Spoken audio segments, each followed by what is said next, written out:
अमेरिकेने चीनला दिलेला अल्टिमेटम संपला। चीननं अतिरिक्त 34% आयात शुल्क न हटवल्यास अतिरिक्त 50% शुल्क लावणार। अमेरिकेचे राष्ट्राध्यक्ष डोनाल्ड ट्रम्प यांचा इशारा।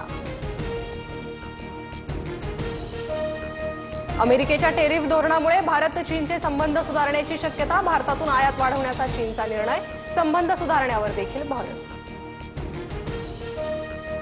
आज भारतीय शेअर मार्केट सावरला। सेन्सेक्स 1200 अंकांनी वधारला तर निफ्टी 22,550 च्या वर।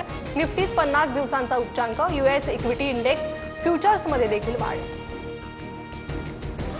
राज ठाकरेंविरोधात सुप्रीम कोर्टात याचिका। निवडणूक आयोगानं मनसेची मान्यता रद्द करण्याची मागणी। हिंदी भाषिकांवर मनसे कार्यकर्ते हल्ला करत असल्याचा उल्लेख।